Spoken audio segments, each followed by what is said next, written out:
네, 여러분 안녕하십니까. 11월 13일 월요일 아침 매일 성경 묵상 함께 나누겠습니다. 오늘은 욥기 9장 후반부인데요. 17절에서 35절 끝절까지 함께 보겠습니다. 그가 폭풍으로 나를 치시고 까닭없이 내 상처를 깊게 하시며 나를 숨쉬지 못하게 하시며 괴로움을 내게 채우시는구나. 힘으로 말하면 그가 강하시고 심판으로 말하면 누가 그를 소환하겠느냐.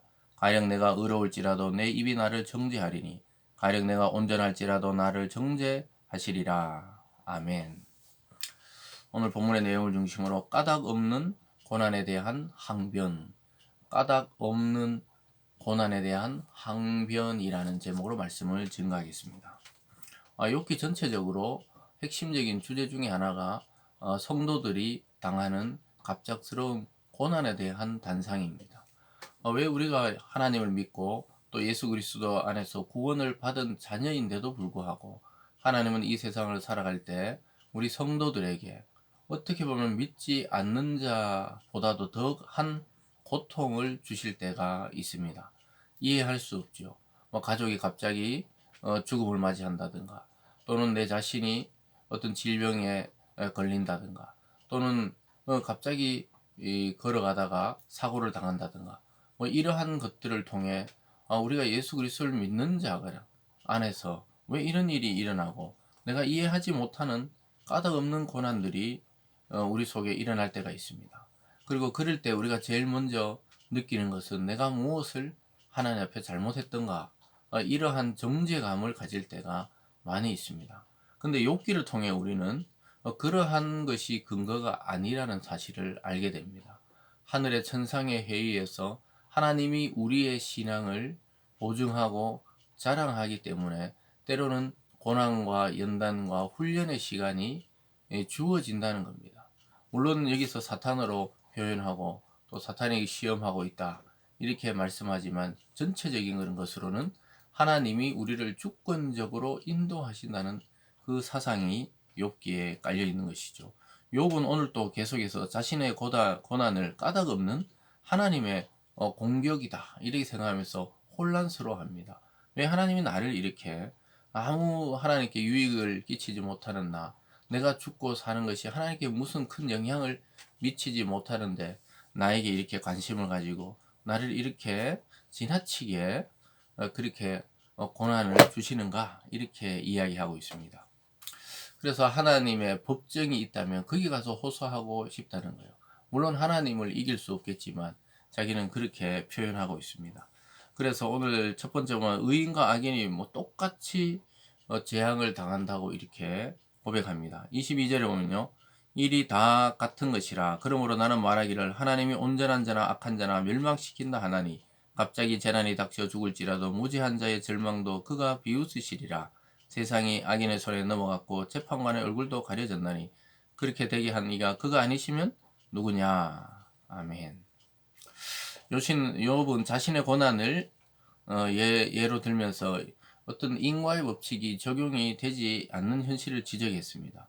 세상을 보면 의인이든 악인이든 구분 없이 심판에 처해지고 무죄한 자라도 갑작스러운 재난에 목숨을 잃기도 한다는 것을 욥은 계속 이야기하면서 그럼 무슨 차이가 있느냐.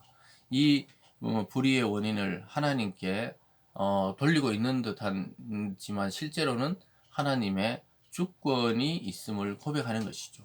그래서 왜 믿는 자도 고난 당하고 믿지 않는 자도 어떻게 보면 고난 없이 평안한 것 같기도 하고 또 때로는 죽는 걸 보면 믿지 않는 자나 믿는 자나 똑같은 그런 상황을 당하게 되는 것을 보면서 이거 하나님이 너무하신 거 아니냐 이렇게 항변하는 것 같지만 실제로는 믿는 자든 믿지 않는 자든 그 모든 생명의 주권이 하나님께 있다는 것을 인정하는 것이죠. 그러나 자기의 고난이 아직 이해가 안 되고 있다고 욥은 계속 이야기합니다. 그러면서 하나님의 우리를 정죄하면은 우리가 그것을 변호해봐야 헛된 수고라고 이야기하고 있습니다. 26절에 보면요. 그 지나가는 것이 빠른 배같이 먹이에 날아내리는 독수리와 같구나. 가령 내가 말하기를 내 불평을 잊고 얼굴빛을 고쳐 즐거운 모양을 하자 할지라도 내 모든 고통을 두려워하오니 주께서 나를 죄 없다 여기지 아니하실 줄 아나이다. 그래서 하나님은 이 내 인생의 이 짧은 날에 이 인생이 지나가는 것이 빠른 배 같다는 것이죠. 먹이를 날아내리는 독수리 같다는 거예요. 그래서 창공을 날다가 땅에 자기가 먹을 것이 있으면 빠르게 내려와서 낚아채는 독수리처럼 인생은 그 정도로 짧고 빠르게 지나기 때문에 자신이 어려운 것을 증명하지 못한 채 병들고 또 자녀들은 다 죽고 이런 상황에서 자기 인생을 마감할 수 있다는 그런 위기감이 지금 감도는 것이죠. 그래서 자기의 어려움을 증명할 길 없이 인생이 끝날까봐 고통스러워하고 있습니다. 그래서 자기의 모든 고통 때문에 두려워하는 것은 그 고통 자체가 아니라 하나님이 나를 불의한 자처럼 죽게 하실까봐 두렵다고 이야기하고 있습니다. 그래서 자신의 고난이 이를 증명하는 것은 하나님이 자신을 정죄하기로 작정하셨다는 거예요. 하나님의 작정이 아니고서는 자기 이렇게 망할 수 없다고 이야기하는 것이죠. 그러면서 계속해서 이렇게 말합니다. 29절에 보면요. 내가 정죄함을 당할진대 어찌 헛되이 수고하리까. 내가 눈 녹은 물로 몸을 씻고 잿물로 손을 깨끗이 할지라도 주께서 나를 개천에 빠지게 하시리니 내 옷이라도 나를 싫어하리이다. 내가 막 깨끗이 하면 뭐하냐고 이렇게 말하고 있습니다. 그렇게 손을 씻고 몸을 씻으려 하는데 하나님이 개천에다가 자기를 던져버리는데 이 내 몸이라도 내 옷을 싫어할 정도로 냄새가 나는 것이죠. 그래서 하나님이 나를 이 결국은 정죄하시는구나 이런 이 마음이 든 거예요. 그러면서 마지막에 이 하나님의 이 재판이 불공정하다 막 이렇게 말합니다. 이 32절입니다. 하나님은 나처럼 사람이 아니신즉 내가 그에게 대답할 수 없으며 함께 들어가 재판을 할 수도 없고 우리 사이에 손을 얹고 얹을 판결자도 없구나.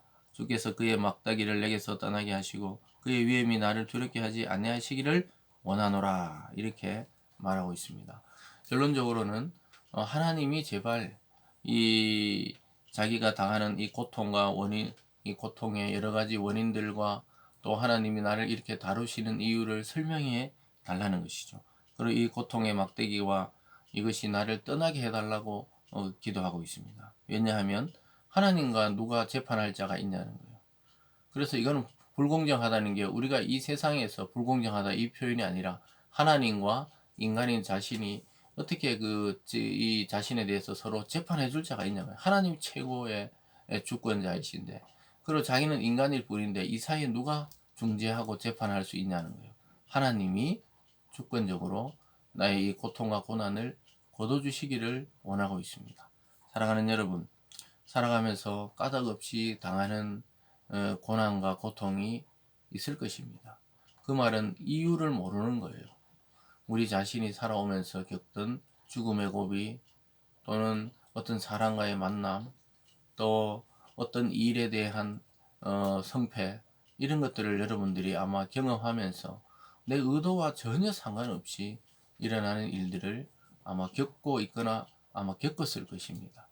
그래서 아주 어린아이 때는 잘 모르지만은 아마 뭐 저나 여러분 또는 우리 중년을 살고 있는 그러한 성도들은 아마 이러한 것들을 한두 번쯤 겪었을 거예요.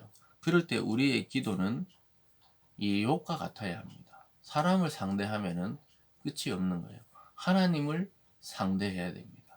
하나님이 나에게 주신 이 어려움과 고통의 이유가 무엇일까? 그리고 하나님이 이것을 거둬가 주시기를 요청해야 되는 것이죠. 그래서 우리는 결국은 하나님과 우리 사이에는 이제 중재자가 있습니다. 그분이 바로 예수 그리스도이십니다.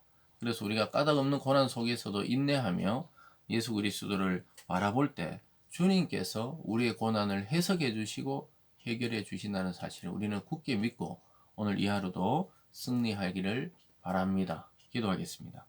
사랑의 하나님 아버지, 까닭없이 당하는 이 고난과 고통을 우리 많은 성도들도 겪고 있는 줄 압니다.